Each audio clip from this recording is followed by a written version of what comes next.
Monday, November 4th is the date. Welcome back, everyone, to another episode of the Figure Four Podcast. My name is Doug. This episode is actually one that we did a couple of weeks ago. We recorded. I was ready to post it. Had family up. I work in a week. I'm off a week and completely forgot. So this is actually from 2 weeks ago, way before Crown Jewel and all that stuff. So enough said. You guys enjoy the show. So it's been a while. It's been a few months, I think, since we've been on here. Donald's moved into a new house. They bought a new house, him and his wife. And so the last episode we did a four-parter on Who Killed WCW. And I really wanted to do the same thing with the Vince McMahon documentary on Netflix, but it was, I don't know, it was good. I enjoyed watching it, but it's kind of like a lot of the shit we already knew. And because of like all the legal mumbo bullshit stuff, they couldn't really talk about it. No. Now, before that came out, so basically what this episode is going to be is we're just going to do a little bit of Wrestle Talk. We're going to talk about everything, not necessarily. We'll talk on McMahon. We'll talk about what's going on in wrestling right now, who looks good, whatever pops in our fucking head. We really don't have a format this week. But I do want to read this. Before, or I guess it would have been after. I can't remember if it was before or after that documentary was released on Netflix. Vince McMahon actually came out with a little statement, and I have it here. Now, my eyes are bad, and it's kind of dark in here, so bear with me. He says, "I don't regret participating in this Netflix documentary. The producers had..." I can't even read that. Jeez, my eyes are bad.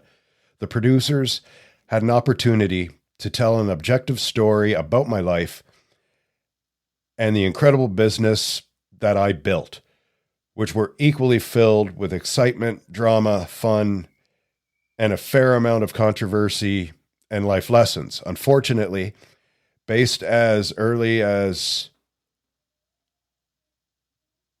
early partial cut, I've seen this doc fall short and take the predictable path of convoluting the Mr. McMahon character with my true self, Vince.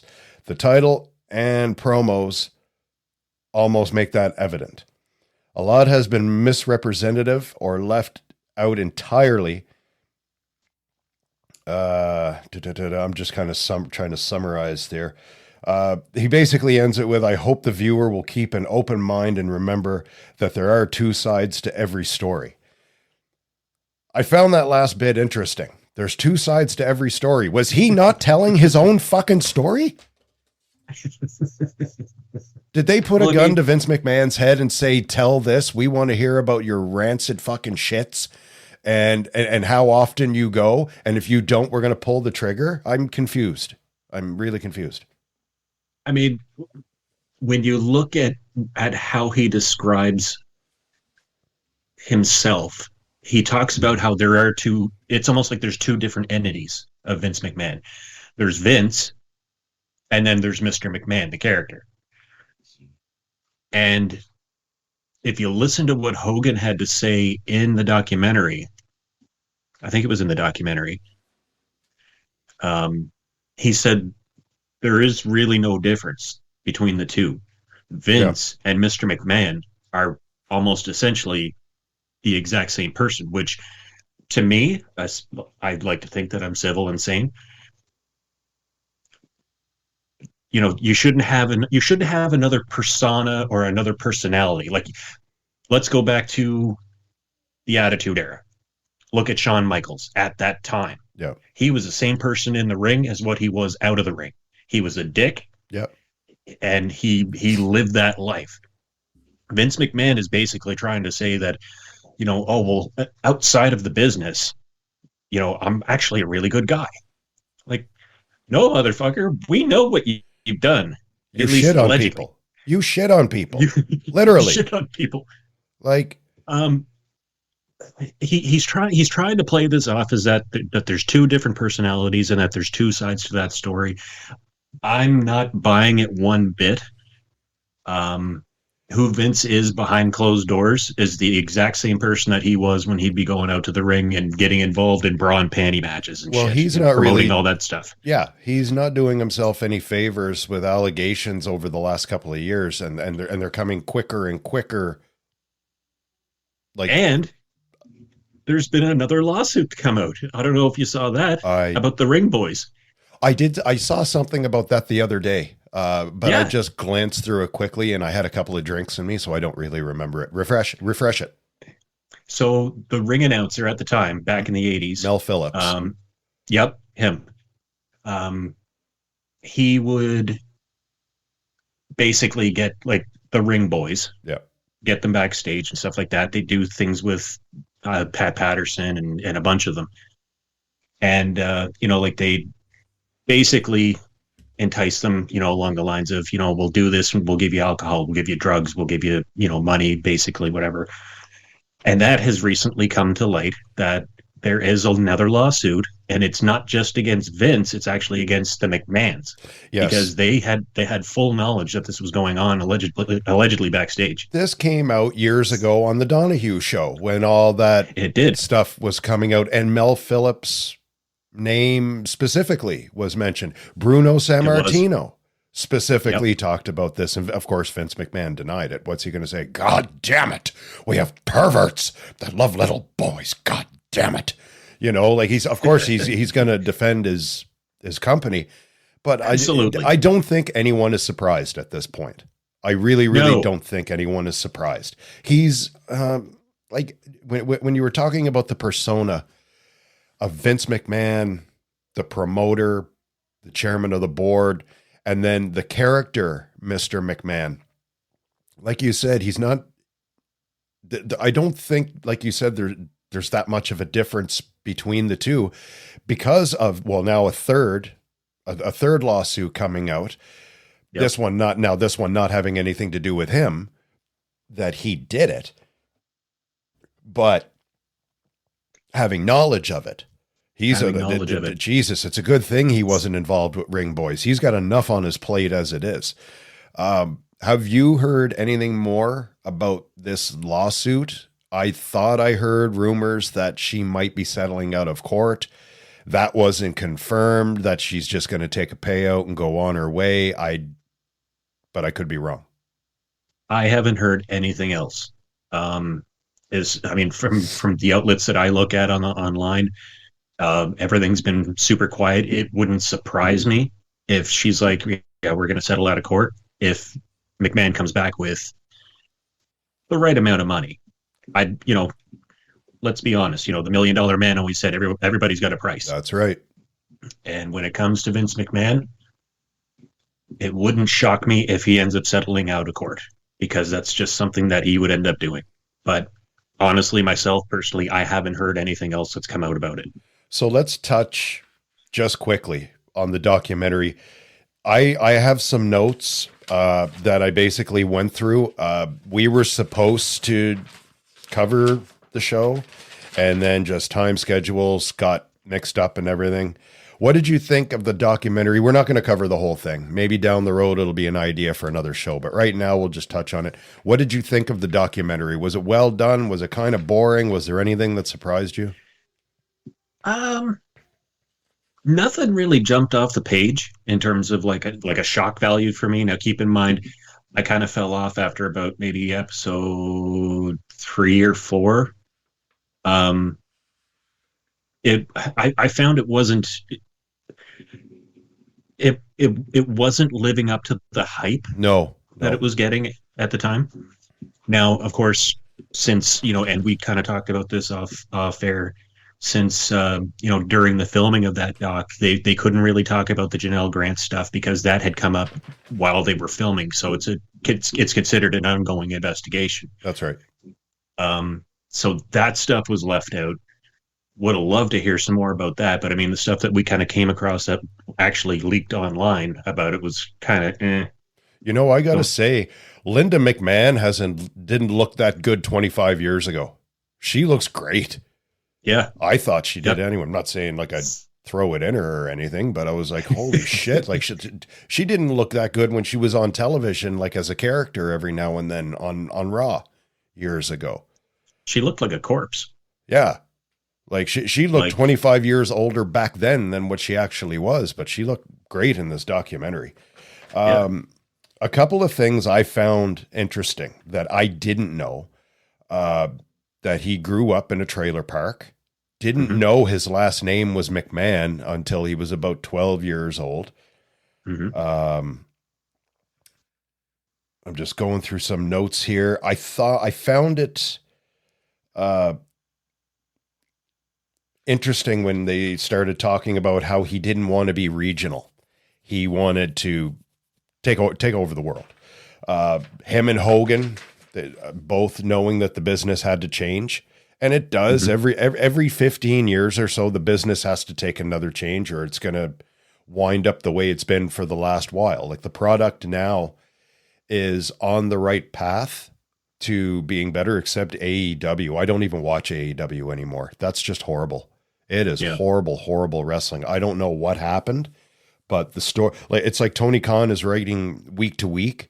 He's not thinking a few months down the road, and he's just throwing matches together for the TV recordings, and then we'll worry about next week. I don't know. It's kind of disappointing. It's funny that you mentioned that, because Kevin Nash had mentioned on Who Killed WCW. He's like, you look at how WCW was being written, and this was coming on the end. He's like, Vince is thinking 12 months out.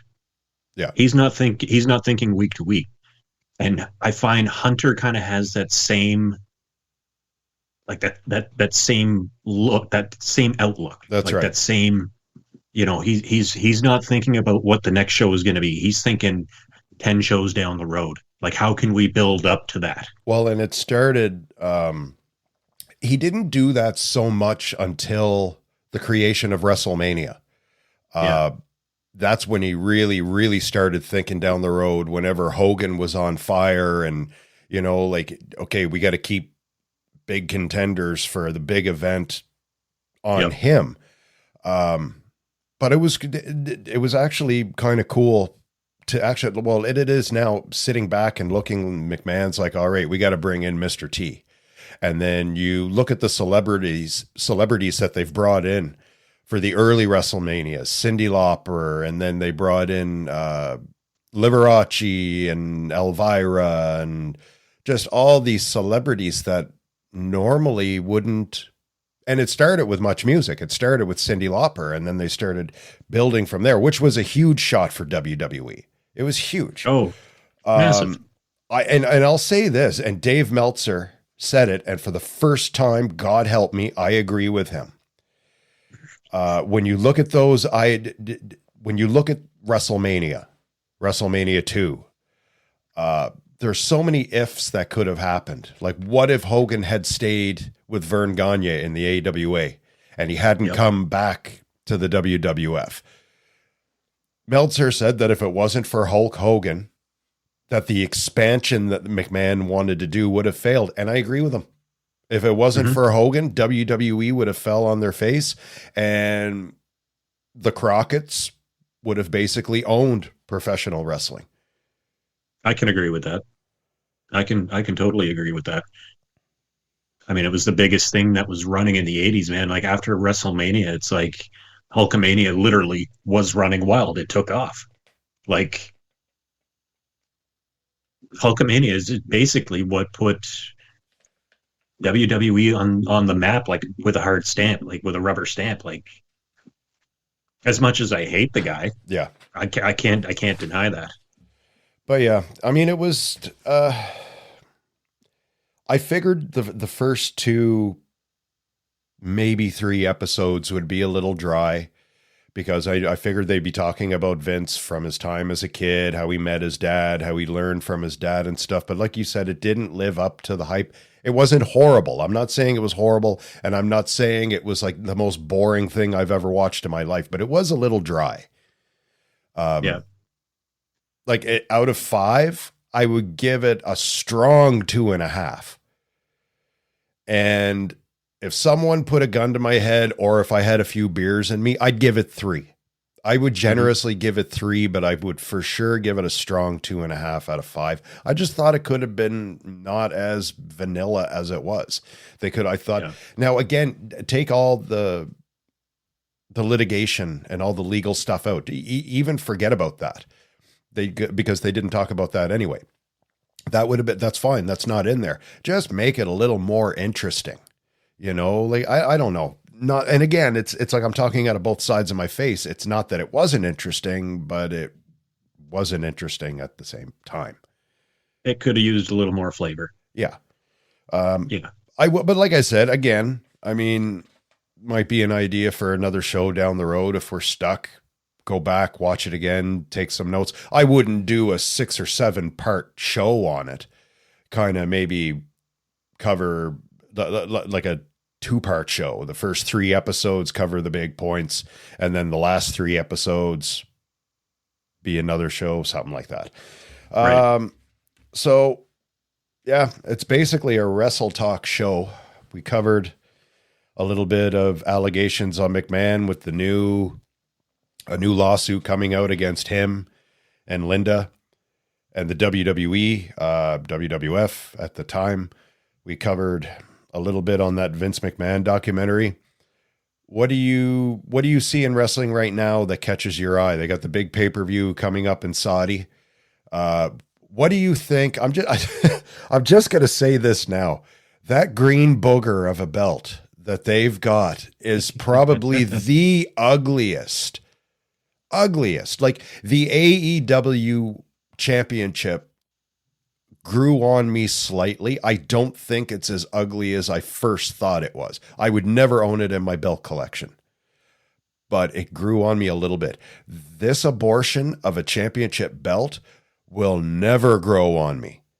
Now, of course, they're going to make a lot of money whenever they replicate it. That's why they're showing it every night, hoping that it's going to grow on people. What do you think of that championship? Okay. So, okay. When they first came out with the World Heavyweight title, and it will always be the Seth Rollins belt. But to me, that's I still got to get plates for that. I hated that goddamn thing. I'm like, if you're going to bring back the big gold, bring back the big gold. I know you did. We still have it in the archives where you cursed it. You said it was the ugliest thing ever.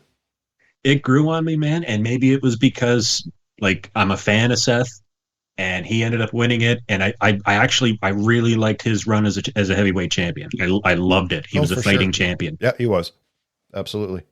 So it grew on me. I bought it when we went to Raw in Ottawa.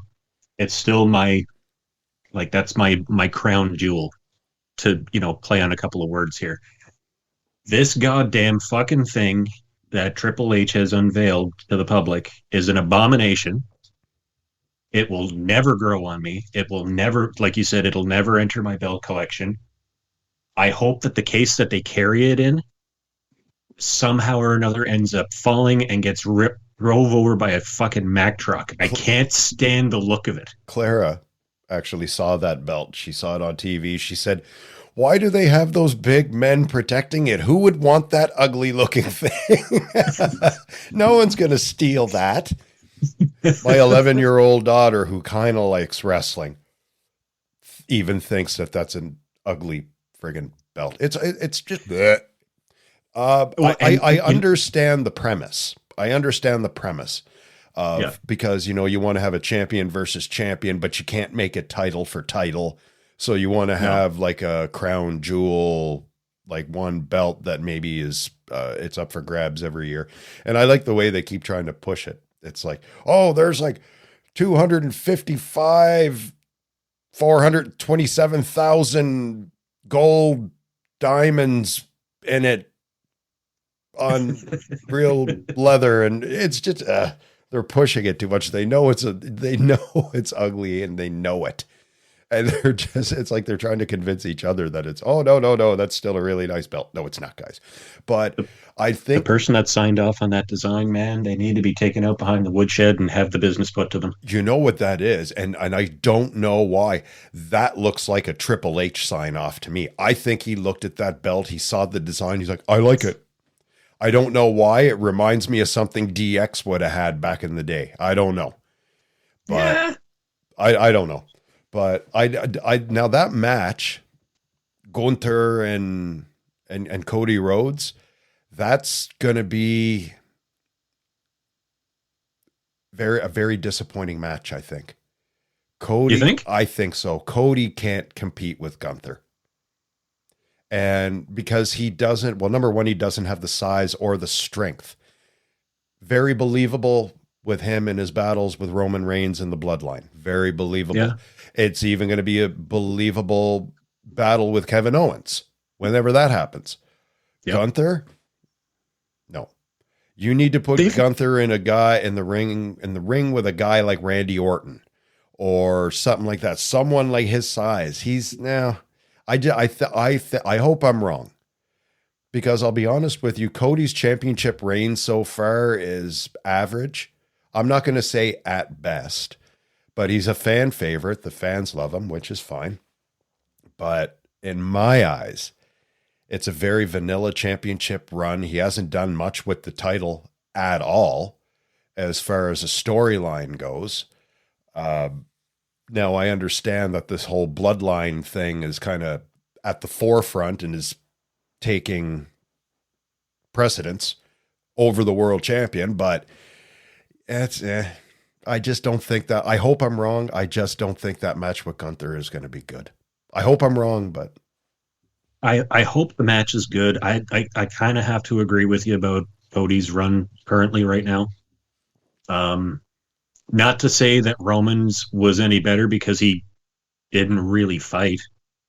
You know, he didn't have too many matches as champion. But I mean, they're talking about how Cody has, like, you know, he's at 200 days as world champion. It's like, well, I mean, how many defenses has he had? exactly. Like, it hasn't lived up to what I had expected. Yeah. Now, looking at this match, Gunther versus Cody. Cody has a handful of moves that he uses. Gunther, he can mat wrestle. Yes. He can brawl if need be. I mean, he's not really a high flyer. Cody is, which, you know, he uses the ropes quite a bit. But I mean, you brought up the size. I mean, you just look at the size comparison between the two. Myself, looking at the push that they're giving Gunther right now, I see him ending up winning that match at Crown Jewel. I'm hoping I don't so. see Cody winning. I don't either. And I don't know. And I don't want to shit on Cody because, like, I mean, like I said, he's over. He's over like Rover, which is, I mean, you can have all the championships in the wrestling business you want. If you're not over, what's the point of it? He is over. He's just not, I don't want to say he's not my cup of tea. He's great on the mic. No, he's not great. He's good on the mic. He's good. Gunther is doing a phenomenal job as world heavyweight champion. That match that he had at the last pay-per-view was absolutely now I knew he wasn't gonna lose to Sami Zayn. No, he wasn't. I think even Stevie Wonder saw that Gunther wasn't losing to Sami Zayn, but he's doing a great job with the world championship. But he's also more. I don't even know the word to use. You can take Gunther and give him any role, and he's going to do it. Cody is pretty one-dimensional. Yeah, you know, I've seen Cody as a heel. It's not a pretty sight. It's like he's trying to be something that he's not. And you can't make him a heel at this point. Not for a long time. Down the road, absolutely. Make him a heel. Maybe it's something that he can work on, but I don't know. I just don't think, I hope I'm wrong, but I don't think that match is going to be, that match is going to be very disappointing. what other matches do they have? I didn't even do my homework coming into this. We just kind of went in with nothing, and we're just going to kind of wing it and Well, talk. we've got the women's crown jewel, Liv versus Nia. Oh, fuck. Liv Morgan's going to win that. She's been getting heat the last while, but she's getting a push. I like Nia. Don't get me wrong. I love Nia. She should be the most dominant wrestling champion. But you have to look at Liv Morgan. And I'm not picking on Nia Jax because I think I'm one of the very few men that thinks Nia Jax is kind of pretty. But who's going to sell more merch, Liv Morgan or Nia Jax? Mm-hmm. Right? She's got Dominic Mysterio. They've got Raquel Rodriguez now. Mm-hmm. Nia has that close-eyed, spaced, blonde, stunned bitch that runs around with that money. And let's not fool one another. She's going to cash it in. I can see her cashing it in Saudi Arabia and, do you think? and taking the belt. Yes. I was going to ask you that. Do you think she's going to end up cashing in? Who does she cash in on? Nia. She's going to cash in on Nia. The way it's going, they've got it set up. So she has to cash in on Nia. Oh, you're sick, Tiffy. Oh no, now I have to find a new partner, blah, blah, blah, blah. It's like they're setting it up. You can see it where she's going to turn on Nia. And so Nia, now this is where, as far as this match goes, this is where I see it going. So Liv is going to win that match. She's going to take that green piece of shit belt, celebrate with it. And Nia is going to be like, oh my God, I can't believe I lost to her. And then bang. Tiffy time is going to fucking open up her skull with that briefcase and pin her and take the title. And then Nia is going to be really pissed off because she basically lost 2 championships in one night. This is true. That's what I think is going to happen. But with Raquel Rodriguez and Dirty Dom, there's no way she's not winning that match. Yeah. I just can't see it. Now, that being said, unless Rhea Ripley gets involved, possibly. That could happen too, because she's got issues still. So, and especially now with Raquel Rodriguez. And we called this about a year ago. We did a show that between Rhea Ripley and Michelle Rodriguez, the women's division is in good hands. And that was back whenever we were calling like Liv Morgan a player and all that stuff. The women's division is in really good hands. It's looking good. And you're always going to have Nia there. I think they should be making her more dominant than she is and get rid of this queen bullshit. But yeah. I mean, she won King of the Ring, Queen of the Ring or whatever. So I get it, but it's get rid of that. It's old news. Just make her dominant, make her squash people in like 5 seconds. You know, they did it with Goldberg. So if you can do it with men, do it with women too. Just go out and squash them. You know, that's my take on it. Speaking of Goldberg, I saw something today. I think it was on Instagram. Apparently WWE has some plans for Mr. Goldberg. Oh, for fuck's sake. What now? They didn't elaborate. It was just that they are potentially looking at having him getting back involved. I think you're going to see an angle because he was on, was it Chris Van Vliet? Was it his pod? Goldberg was on there and they were talking about Braun Breaker and like, you know, how there's a comparison between Braun and Goldberg and all this kind of stuff. I'm really big on that dude. He's wicked. On Braun? Yeah. You know that tattoo he's got on his shoulder was a Goldberg tattoo and they actually covered it up. Was it? Yeah, that tattoo he's got on his shoulder is Goldberg's tattoo, but they made him cover it. I did not know that. Yeah. But yeah, apparently there is some talks that WWE is working on some kind of an angle with Goldberg. I won't be surprised if it is with Braun. But now, the other night, was it on Raw? Braun and Jacob Fatu ended up squaring off, like they went face to face. They didn't come to blows or anything like that. Yeah. But apparently now that's also another angle that they're looking at pushing, which, I mean, you're looking at a one-trick pony in Jacob Fatu where he just freaks out and he doesn't sell anything. Yeah. But Um, let's face it, though, that would be. I mean, I would look forward to a match like that, Braun Breaker and Jacob Fatu. I would look forward to that because Braun Breaker's not scared. Like, he's Rick Steiner's son, but he's got the attitude of Scott. absolutely. Like, Oh my God. and I love that. I'm really big on Braun Breaker. I think I can see him being a world champion in the next 2 years or so. Like, he's come up pretty quick since being in NXT, since he came from NXT. He's exceeding everyone's expectations. Yeah, I can see him being world champion in the next 2 years. Absolutely. Maybe not So, WWE champion, but world heavyweight champion. Absolutely. oh, I could see that. What's your take on what's going on with the IC title? I mean, Jay only had it for a month and then Braun takes it back. I don't know. That's another guy that's over. I don't know. It's got to have something to do with the whole bloodline thing. Right. I haven't read or saw any rumors online about it, so I'm just completely guessing, but I'm guessing it's got to do with bloodline shit. I mean, let's not kid each other. He's definitely going to go back with Roman and his brother. Absolutely. There's no doubt in my mind. But you can't, it's going to be, and I said this a long time ago when we talked about a breakup of the bloodline. It's going to be like NWO Black and White against NWO Red. You know what I mean? NWO Hollywood against the Wolfpack. This is what they're going to basically do, I think, with the bloodline. And you can't have a champion in the bloodline that's not Roman. That's what I think. That makes sense. I get it. I totally get it. Again, I'm just shooting from the hip here, but that's what I think.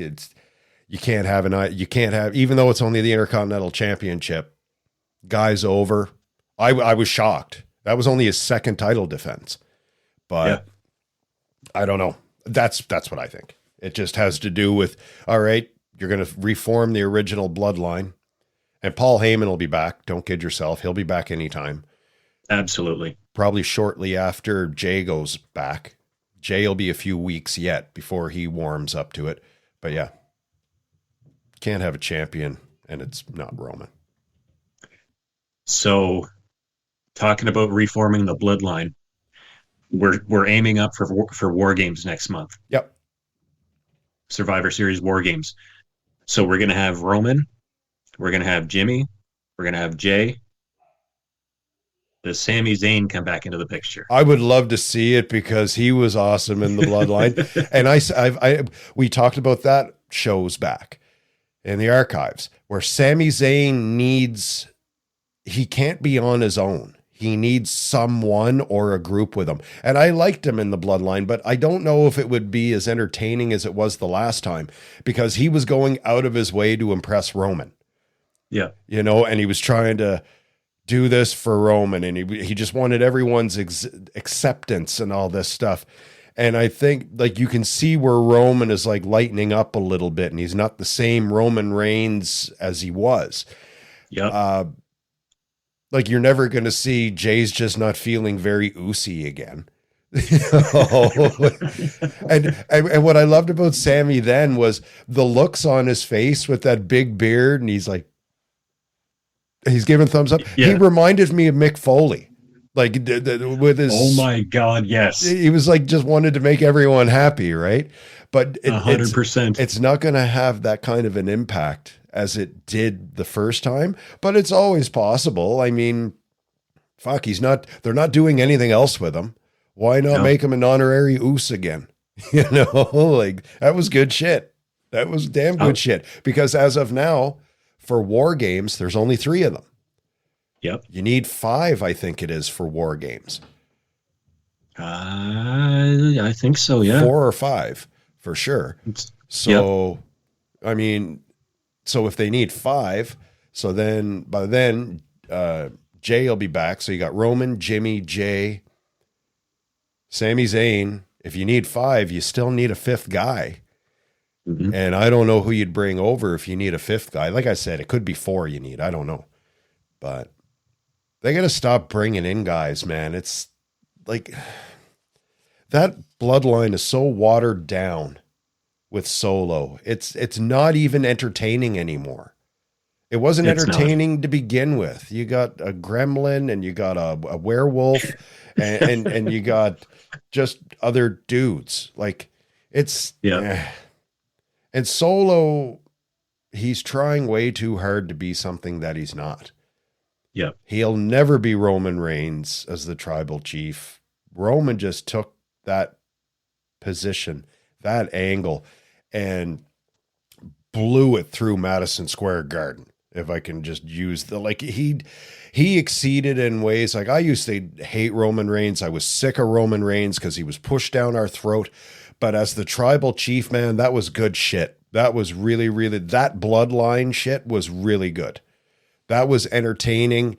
And just finally that fucking cunt is gonna get beat. Oh no, he won again. Yeah. Just when you think, all right, this is it. He's been around too long. This is it. 1, 2. Oh fuck. You know, and Something would happen. There'd be a run in somewhere, yeah. or he'd kick out. You look And at Solo's bloodline, you don't get that. I mean, it's constant run-ins. And yeah, it was predictable on both sides. Roman's bloodline was just way more entertaining the way it happened. Whereas Solo's bloodline is, it's just not good. It's not and good at all. we've talked about it before, man. Like you'd tune in every week that Roman would actually be fighting, or you tune into a pay per view that Roman would be on the card. You're tuning in to see him get his ass handed Yes, to him, and the fact that he kept that you kept on tuning in, he's doing his job that's right. The same as the Horseman years ago. Flair exactly. kept winning and winning because of the Horseman, and people showed up just to see the Horseman get their ass handed and Flair lose the title, but it never happened, right? Nope. And that's what's great about it. Like none of them. Well, I think they still have the World Tag Team titles, right? I think so. Yeah. Okay, whoop de fucking do. When was the last time they defended them anyway? Like no one, like your leader's not a champion, your right-hand man isn't a champion. What are you doing here? Yeah. I just don't like it. That would be a cool idea for War Games though, Bloodline versus Bloodline, which I can still see happening. We're still a month away from War Games. So that would be cool to see. What else is going on in WWE right now? It's kind of wow. It's kind of quiet. I mean, there's rumors that AJ Styles might be out a year with some injury. I didn't hear what the injury was. Ankle. Was it ankle? It was in a match on SmackDown, and he did some move where he jumped like he did like a reverse jump off the ropes, like not off the turnbuckle, but off the ropes, and he landed weird on his ankle. And I'm thinking that there is some legitimacy to that because like he's been out for a little while. Like he took some time off. And so for them to announce that he's sidelined indefinitely now with I mean, they're saying lower body. It totally looks like it's his ankle. I mean, that didn't look like it tickled. No. So I mean, if AJ's if he's on the shelf for a little while, there was also some talk that he's going to be hanging them up soon. Well, they were supposed to, and again, this is just something I saw online. They were supposed to be setting him up for like a retirement run, like something. And I'm just kind of paraphrasing, but it was something to do with retirement. But if it was an ankle and he's out a year, that sounds like an ankle replacement. Like he must have just shattered that thing because I've never heard of anyone out a solid year with an ankle injury. Never. I mean, I've seen like hockey players, like NHL players with a severe high ankle sprain that they're out 6 to 8 months tops. But if he's this injured, then there's some serious shit going on there. I mean, the way that he landed, man. So are we over LA Knight yet? Um, that's a good question. I think he's doing an okay job as the U.S. champion. Not bad. He's another guy that's over, Yep, right? And realistically, who's going to be the one? There's no one really in line to take that title off him yet. not really. Um, oh, I mean, the only person that he's really had some serious heat with that I can remember would be hmm, I'm not even going to say Logan Paul because he was only a part-time champion anyway, and it only made sense to me to take the belt off Yeah, yeah. because he'd show up for a couple of interviews, get on the mic a little bit. He didn't really fight. The only person that I could think that may go after it would be Theory, but I mean, we know how that we've seen that TV show before. It's ridiculous, and I still can't believe they're actually keeping him with that Aussie. I fucking can't stand that guy. Oh, And I've said this before. I think I said this 6 months ago on a show. They're bringing his stock down by keeping him with him. I actually yeah, thought there for a little while they were going to break them up, yeah. but no. Apparently, everything's good in the hood again, and Well, A-Town down under. Fuck off. Like, that was the angle that they were going with, was that like Theory basically was like he was taking all the bumps, yeah. and like he was the one getting fucking super kicked. He was the one getting jumped from behind. I, I don't like the guy. I can't stand him. I just A-Town down under. No, just said that needs to come to an end. I think the idea of Theory could be good if he turns face, No, he'd still but be good even if they kept him heel. He'd still be really good. He was doing a great job as a heel in a singles role. He was doing great. And I went as far as to say he's going to be the next John Cena because he's got the you look, did. he's got on the You mic, did. he's got the body, he's got everything. And then, no, let's put him with douchebag. Why? Please Yeah. fucking explain to me why you're wasting this guy's career. That fucking smile on that Aussie's face. I'd love to. Oh, fuck. Anyway. Grayson Waller. What else do Grayson Waller. what else do we got going on in WWE, AEW? Anything you want to talk about? We got no format for this show, so Well, I'm going to stick with WWE because I haven't watched AEW in months. it's Jesus, if been not almost a year. solid month and a half for me. Solid month and a half, maybe longer. Um, so possible heel turns that we're looking at. What do you think of the whole? I mean, it's been rumored that Randy Orton may be going after Cody's belt, that he may be turning on Cody. What's your thought on that? Well, I think anybody that is surprised by that thought probably shouldn't be a wrestling fan. Kevin Owens, that whole, we'll call it a little faction. You could see Cody and Kevin Owens, eventually imploding. You could completely see that.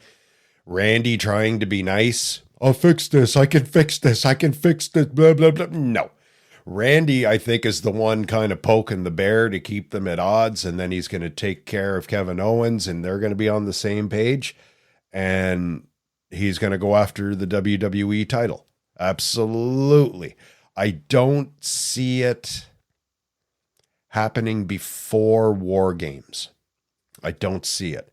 I could see it happening at War Games, but anytime after War Games, be ready for Randy Orton to go after that World Heavyweight Championship. And it wouldn't be Randy. And you know what? The fans are still going to cheer him. They'll still cheer him. Do you think so? Randy is the one that he's essentially like the puppet master at this point, I kind of think so, pitting the yeah. two against each other. So that's your thought Yeah. there. Does he go back to vintage Randy Orton? Does he turn into the original Viper? I don't Does think, he does he go down that path? I don't think he ever stopped, to be honest with you. he seemed more of a dick in his early years, and he was more about himself. Mm, yeah, he was, but that's the way he was in real life. He's I can see him coming across as more selfish once, and I'm not saying if, I'm saying when he goes after Cody Rhodes, it's going to Right. be all about Randy Orton and Randy Orton's 14th, 15th World Heavyweight Championship run, whatever he's at now. I know he's up Right. there. He's not too far behind Cena and Flair.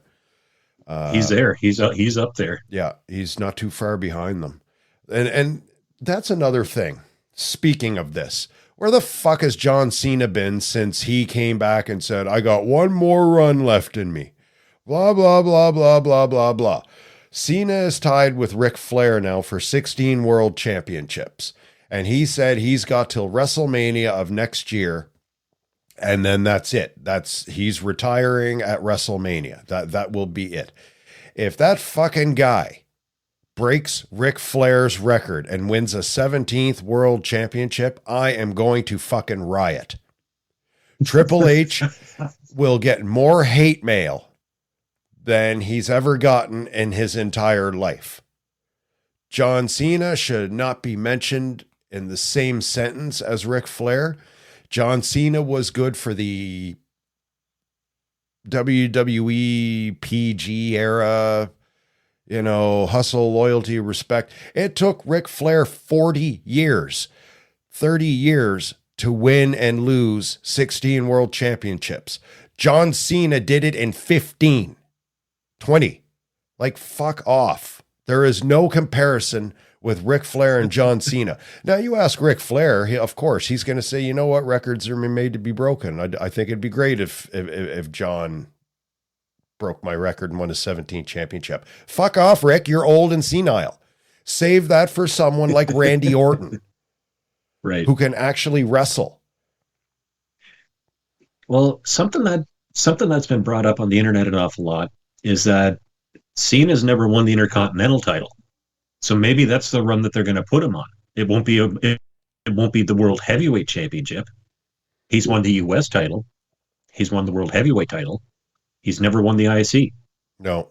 So maybe that's the direction that they go on, and he does never break Rick's record. They Who can knows? give him the fucking 24/7 title for all I care. I could fucking care less. Just don't put a world championship on him, because it's not right. And I think any wrestling fan that's close to our age, that's been watching it since the 80s, would agree with that. Now, you ask the younger guys, oh, yeah, it'd be great for John Cena. Well, yeah, of course, because you didn't know good wrestling. He's got the fucking 5 moves of doom. That's it. Now that he's older and he doesn't wrestle all the time, that's probably down to 3, 2.5. But no, he better not. Like, just retire, go away, win the Intercontinental title, put a tag title on him. I don't give a fuck. 24/7 women's championship. No, that's a world title. Anyway, yeah, I just don't want to see him take a world championship and beat Flair. It's going to happen. It has to happen. But like I said, give it to Randy Orton. He deserves it. Speaking of titles, so apparently it's been tossed around the last little while that they're looking at coming out with another women's mid card title. So basically, like a women's IC. What's your idea on that? Honestly, okay. So what do we got for titles? I mean, the women's side, you've got the 2 world championships. Yep. You've got the tag team titles, and I think that's it. On the men's side, you've got the Intercontinental title, you've got the 2 world titles, you've got the United States tag heavyweight championship, you've got 2 sets of tag team titles. I think there's too many belts in wrestling as there is. I think they need to retire the United States championship, keep the Intercontinental title. They need to get rid of 1 set of tag team belts. But as far as women getting another or getting a mid-card championship, no, I don't think it's a good idea, because just what I said, there's too many titles as there is. They can take 2 titles away on the man's side. You don't need, the titles don't mean anything anymore. Yeah. You know, make them mean something again. They just, I think it'd be a bad idea. Because I mean, from as much as I like Liv Morgan, she's not a great wrestler. Michelle Rodriguez and Rhea Ripley, awesome. Nia Jax, awesome. The Kabuki Warriors, awesome, but they're a tag team. Then you've got Shayna Baszler and her group. They're okay, but they're not getting a push at all. No. I don't think the talent is deep enough for the women to get a mid-card championship like a US title or an IC title. The women's mid-card in NXT is way stronger than it is on the main roster, in my opinion. I think it'd be a waste of resources, and there's too many championships as it is. No, get rid of it. Don't do it. I can agree with that. The Saudi pay-per-view, when is that? I can't remember. Oh God. It's next. It's not next month. It's this month, I think. It's this month. I'm pretty sure it's this month. Okay. Have they announced, because again, when I work away, I just kind of skip through Raw. Have they announced any other matches aside from the champion versus champion matches? I'm looking this up right now because I'm not 100% sure. Because I don't remember. There's no talk of the Intercontinental title being defended. I don't think there's talk of the US title being defended. The only matches I know of right now are just the champion versus champion ones.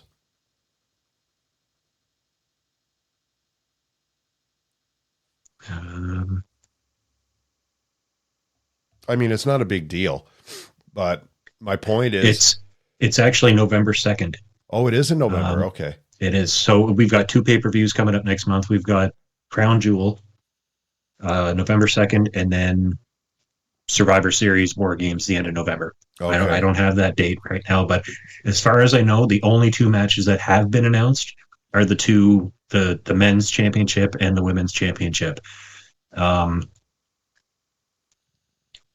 just kind of scrolling through right now. Because I was going to say, I'm thinking back over the last few weeks, I haven't heard any other matches talked about for Saudi, and realistically, we're only a few weeks away. The only other match that has been officially signed on by Pierce was Seth Rollins and Big Bronson Reed. Oh, that's.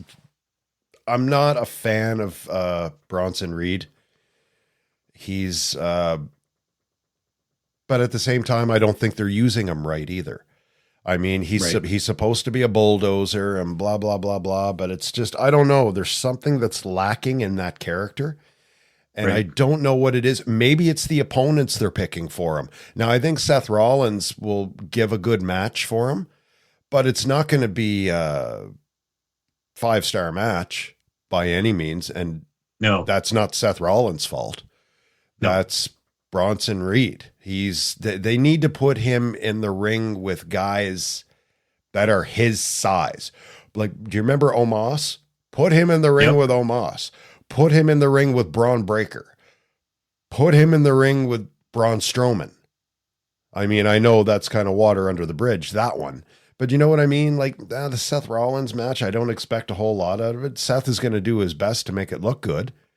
Oh, absolutely. But you can't put Bronson Reed in the ring with a guy the size of Seth Rollins. You've got to put him in the ring. It's got to be a monster match. It's got to be like 2 big dudes pounding one another. And like, I can see, and it's only a matter of time. I think Brock Lesnar will be back sometime this year. And I can see them starting him out with Bronson Reed, a couple of big friggin' dudes. And yeah, hopefully they can do that. Like, that would be a good start for Bronson Reed. Right. But I don't know. we'll see what happens. That's the last few. I think the last Saudi pay-per-view was better than the few before. I've never been a huge fan of those pay-per-views from Saudi Arabia, especially the Undertaker Kane against DX tag team match. That was just a kabobble. But I'm hoping that Brock Lesnar is going to come back. He's going to make guys like Bronson Reed a little bit better. And because right now they're floundering. And like I said, as good as Seth Rollins is, he can only do what he can do to make someone like Bronson Reed look good, and the rest is up to Reed, and I don't think he's there yet. And that's it, guys. Our first show in a very long time. It's good to be back. We hope you guys enjoyed this. We're going to be back shortly with another show. And until then, my name is Doug. Thanks for tuning in to the Figure Four Podcast. I'm out. Enjoy your weekend.